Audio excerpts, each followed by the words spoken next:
Jadi kalau ibaratnya kita mau memangsa orang itu ya, atau merampok orang ya, kita akan minta dulu tuh, itu ada orangnya apa enggak, itu orangnya lengah apa enggak, kayak gitu. Dan itu dilakukan oleh Raden Said. Halo, dengan Ivan di sini. Pada video kali ini, gua akan menceritakan kepada kalian salah satu kisah dari Wali Songo yang sangat dikagumi oleh masyarakat sekitar, terutama masyarakat dari Pulau Jawa, coy. Karena beliau mempunyai banyak sekali keistimewaan dan keunikan yang berbeda daripada wali lainnya, memakai baju hitam, memakai belangkon, serta menggunakan wayang kulit sebagai media untuk berdakwah. Dan tahu ndak, sampai detik ini makam beliau itu sering dikunjungi oleh ribuan orang untuk berziarah. Siapakah beliau? Sunan Kalijogo. Tanpa berlama-lama, perhatikan baik-baik, kita akan mulai ceritanya. Oke, Sunan Kalijogo atau pada saat itu disebut juga dengan Raden Said, lahir pada tahun 1450 dengan ayahanda bernama Tumenggung Wilatikta. Saat masih kecil, Sunan Kalijogo mempunyai beberapa sebutan nih guys. Ada Raden Said, Lokajaya, Syekh Malaya, Pangeran Tuban, dan Raden Abdurrahman. Oke, di awal ini gue akan sebut Sunan Kalijogo dengan sebutan Raden Said ya. Saat masih kecil, sering mendapatkan pendidikan seorang layaknya bangsawan dari segi agama, budaya, dan lain sebagainya. Tapi di sisi lain, Raden Said ini sangat low profile karena suka bergaul dengan rakyat jelata atau orang biasa. Ya mungkin saat itu kalau bangsawan bisa disebut juga dengan pejabat kali ya. Dan pada saat bergaul, Raden Said itu tidak pernah nunjukin masalah gelar, masalah kalau dia itu bangsawan, apalagi adat istiadat yang wajib dijunjung tinggi, yang notabene dia adalah seorang bangsawan. Sehingga beliau tahu betul kondisi masyarakat Tuban pada saat itu. Nah, pada suatu hari masyarakat Tuban mengalami paceklik yang diakibatkan oleh kemarau yang sangat panjang, cuy. Kalau di sini mungkin panasnya lebih dari 40 derajat kali ya. Tahu sendiri kan kalau kemarau panjang,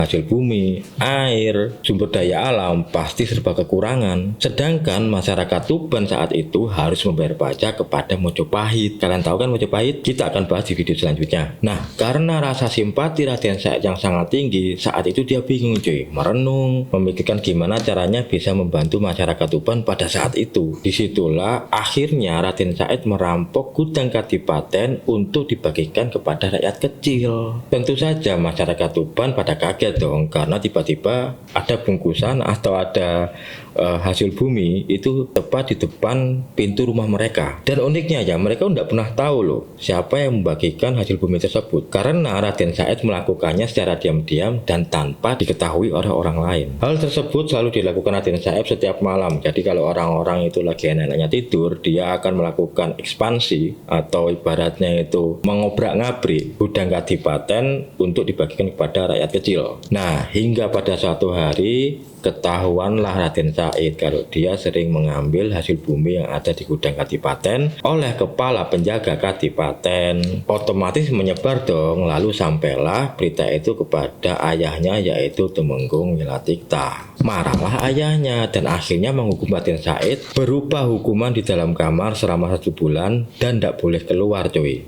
Bayangkan kalau kita banyak di kamar 1 bulan, tidak kemana-mana, tanpa internet, tanpa TV, pasti galau, ya kan? Nah, pada saat mau selesai nih hukumannya, jadi kalau kita itu dihukum 1 bulan, sekitar udah 27 hari, Raden Said itu melarikan diri cuy. Dia akhirnya mengembara dan mencari orang-orang kaya untuk diambil hartanya dan dibagikan kepada rakyat kecil. Kalau kalian tahu Robin Hood itu kayaknya ceritanya sama. Dari situlah akhirnya Raden Said disebut juga dengan Branda Lokajaya. Suatu ketika nih cuy, Raden Said itu bersembunyi di dalam hutan Jatiwangi namanya, untuk menunggu mangsanya sambil mengintai nih. Jadi kalau ibaratnya kita mau memangsa orang itu ya, atau merampok orang ya, kita akan minta dulu tuh, itu ada orangnya apa enggak, itu orangnya lengah apa enggak, kayak gitu. Dan itu dilakukan oleh Raden Said. Nah, tidak lama kemudian datanglah orang tua lewat di hutan tersebut sambil memakai baju putih dan memegang tongkat yang gagangnya berkilauan sama kayak emas. Otomatis kaget tuh Raden Said, wah, orang itu kok bawa emas di tongkatnya, siapa itu, kayak gitu. Dan didatangilah orang tua itu dan diambil tongkatnya oleh Raden Said. Karena sudah diambil nih, ternyata kuningan. Kecewalah dia karena tidak sesuai ekspektasi. Karena tongkat itu dikembalikan kepada orang tua tersebut, terjadilah obrolan yang sangat seru. Salah satunya membuat Raden Said itu menjadi sadar perbuatannya selama ini itu salah. Karena kalau ibaratnya sedekah itu kurang tepat karena dia mengambil harta orang lain. Setelah ngobrol dengan Raden Said, pergilah orang itu. Lah, saat di dekat sungai, orang itu dipanggil diambil oleh Raden Said dengan kata kayak gini, wahai orang tua, bolehkah saya menimba ilmu kepadamu dan belajar ilmu kepadamu? Tanpa basa-basi, orang tua itu lalu menancapkan tongkatnya di pinggir sungai cuy, lalu menyuruh Raden Said untuk menjaga sampai beliau kembali dan menemui Raden Said pada saat itu. Jagalah tongkat ini dan jangan sampai engkau beranjak sebelum aku kembali. Mendengar syarat tersebut, Raden Said mengiyakan dong.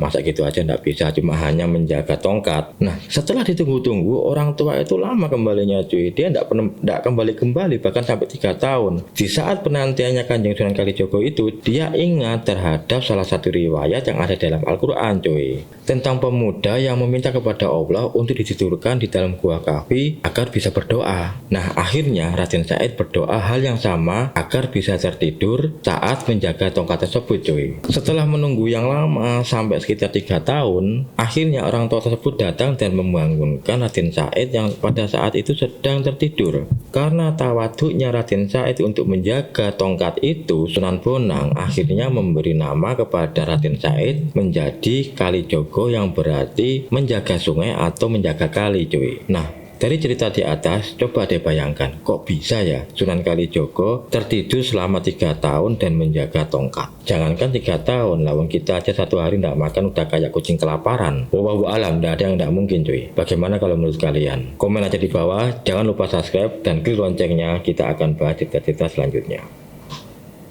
Bye.